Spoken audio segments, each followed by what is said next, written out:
500 ఏళ్లుగా కోట్ల మంది కన్న కళ సోమవారం సాకారమైంది. అయోధ్యలో బాలరాముడి ప్రాణప్రతిష్ఠ నభూతో నభవిష్యతి అన్న రీతిలో సాగింది. ప్రపంచం మొత్తం ఒక్కసారి అయోధ్య వైపు చూసింది. ఈ బృహత్తర కార్యాన్ని వేలాది మంది ప్రత్యక్షంగా, కోట్ల మంది టీవీలలో చూసి తరించారు. ప్రాణప్రతిష్ఠ రోజు కేవలం ఆహ్వానం ఉన్న వారికి మాత్రమే దర్శనం చేసుకునే భాగ్యం దక్కింది. మరి సాధారణ భక్తులకు ఎప్పటి నుంచి దర్శనం, ఎలా దర్శనం చేసుకోవాలి అనే ప్రశ్నలు అయితే ఉన్నాయి. మరి సాధారణ భక్తులు ఎలా దర్శనం చేసుకోవాలి, దర్శనం వేళలేంటి, పూర్తి వివరాలను ఇప్పుడు తెలుసుకుందాం. జనవరి 23 నుంచే అయోధ్యలో సాధారణ భక్తులకు దర్శనం చేసినందుకు వీలు కల్పిస్తున్నారు. అందుకు సంబంధించిన వివరాలు, అలాగే హారతి దర్శనం వేళలను కూడా అయోధ్య అధికారిక వెబ్సైట్లో అందుబాటులో ఉంచారు. శ్రీరామ జన్మభూమి తీర్థక్షేత్ర అధికారిక వెబ్సైట్లో ఉంచిన వివరాల ప్రకారం ఉదయం 6:30 జాగరణ హారతి ఉంటుంది. ఉదయం 7 గంటల నుంచి భక్తులకు దర్శనం చేసుకునేందుకు అనుమతి ఉంటుంది. ఉదయం 11:30 అయోధ్య రామాలయ దర్శనం కొనసాగుతుంది. ఆ తర్వాత మధ్యాహ్నం 2 నుంచి సాయంత్రం 7 గంటల వరకు దర్శనం చేసుకునేందుకు వీలుంటుంది. అలాగే 7:30 సంధ్యాహారతి ఉంటుంది. జాగరణ హారతి, సంధ్యాహారతిని దర్శించుకోవాలని కోరుకునే భక్తులు ఆన్లైన్లో బుక్ చేసుకోవాల్సి ఉంటుంది. జాగరణ హారతిని దర్శించుకోవాలి అనుకునే వాళ్ళు ముందు రోజు బుక్ చేసుకోవాల్సి ఉంటుంది. అయితే సంధ్యాహారతి చూడాలనుకునే వాళ్ళు అదే రోజు బుక్ చేసుకున్నా సరిపోతుందని వెల్లడించారు. అయోధ్య రామయ్యను దర్శనం చేసుకోవాలి అనుకునే వాళ్ళు ఆన్లైన్లో బుక్ చేసుకునే వెసులుబాటు ఉంటుంది.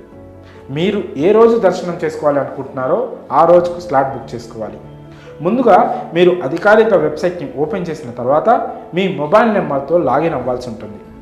మీ ఫోన్కి ఓటీపీ వస్తుంది. దానిని ఎంటర్ చేసిన తర్వాత మీరు లాగిన్ అవుతారు. హారతి దర్శనం ఏదైనా మీరు బుక్ చేసుకోవచ్చు. హారతి అయితే నిర్దిష్టమైన సమయాల్లో మాత్రమే ఉంటుంది.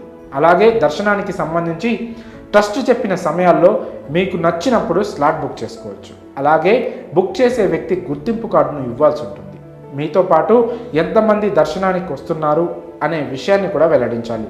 అలాగే మీరు దర్శనానికి వెళ్ళే సమయంలో ఇలాంటి తప్పులు మాత్రం అస్సలు చేయకండి. అవేంటంటే సాంప్రదాయ దుస్తుల్లోనే మీరు దర్శనానికి వెళ్ళండి. వెస్ట్రన్ స్టైల్ దుస్తులు, అభ్యంతరకరమైన రీతిలో ఉండే డ్రెస్సింగ్ స్టైల్లో వెళ్ళే వారికి అయోధ్య రామ మందిరంలో ప్రవేశాన్ని నిలిపివేస్తారు.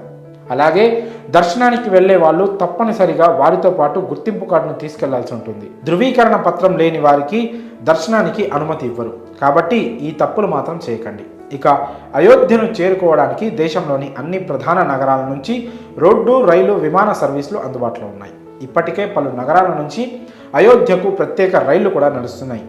ఢిల్లీ, లక్నో, కోల్కతా, వారణాసి నుంచి అయోధ్యకు స్పెషల్ ట్రైన్స్ అందుబాటులో ఉన్నాయి. అంతేకాకుండా అయోధ్యలో మహర్షి వాల్మీకి విమానాశ్రయం కూడా ఇటీవలే అందుబాటులోకి వచ్చింది.